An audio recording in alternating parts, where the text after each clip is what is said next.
What we have here are the three mainsprings from that triple spring motor that I found in the 1913 Victrola the Ninth. As suspected, there is definitely a broken spring with this one. See it? This one actually shattered. Here and here. Broke completely. Let me see if I get my Leatherman tool. I could probably just pluck the centerpiece right out. Yeah, one of the three was broken. And beyond hope. That's, yeah. Kind of dry in there. Typical. The graphite's turned flaky. I'm assuming this grease is probably original to when... well, I'm not sure about the center one here. But definitely this grease is well over 50 years old, probably closer to 100. To get this dry and powdery and flaky. This spring in the middle, though, check it out. You see how it looks a little cleaner than the other two?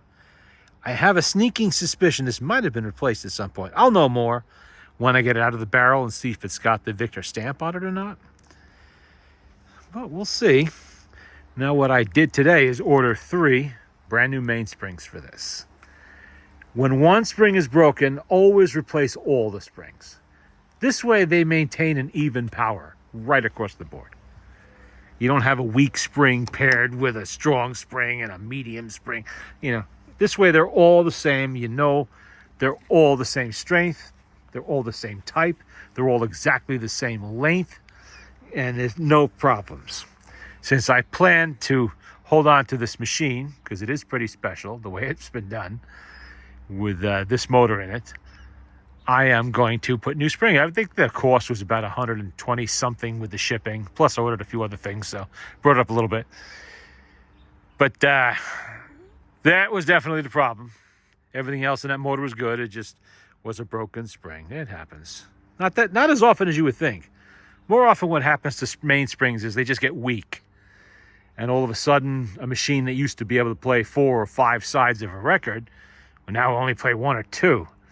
So, you know, there you have a problem. And I've seen that happen even with multiple spring motors. It's more common with the single spring motors, but even with multiple springs, I've had Victor Victrola the Ninths that with the 2 spring motors that had just gotten really weak.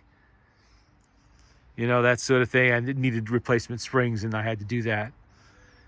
I'll save these 2 springs. I'll put them up somewhere for another project at a later date. These would be good in a Victrola 6 or a Victrola 8 because those machines have 9 and I think 11 or 12 foot springs in them. These are 17s. These are 1 1/4 by 17s with a pear-shaped hole on both ends. With the obviously it clips on the arbor there and on the barrel there with a pear-shaped hole. Exactly the same springs I just replaced in my Victrola 16 not too long ago. That was a slightly different motor, but the same springs nonetheless. These are the same springs used in the Victrola the Ninth. Just the Ninth usually only has 2 of them. While premium machines like the 14 or the 16 and so on, they will have 3 and some will have 4. And they vary in size. But the one good thing about this particular spring barrel, this is the same spring barrel that they used in the 6, the 8, the 9, the 10, the 11, and so on, right up the line to the top of the line machines until they stopped using individual spring barrels. I think it was midway through 1917. Then they redesigned the multiple spring motors to have 4 springs, 2 each per barrel, 2 barrels with 2 springs each. That replaces this motor. The springs are a little bit smaller, but the power is the same. And of course, for the 9, it just got 1 double spring barrel, and that's what all the 2 spring motors used. They did away with the individual barrels like this, except for motors that only used 1 spring, like the Victor Victrola the 4th, or the VV50, and so on. It's not even that dirty. You know, whoever did this, obviously, I think they might have cleaned it on the outside a little bit, but didn't do the springs for some reason. And some people, You know, just because someone's really good at woodwork and all of that kind of thing, like whoever did that machine was, doesn't necessarily mean they're confident when it comes to the mechanical side of things. Dealing with springs does tend to intimidate people sometimes. But once you've done it a few thousand times, you kind of get used to it. You can see from the lids there how much dry grease had built up. This would have definitely been a thumper and bumper, without question. Banging and clanging right along.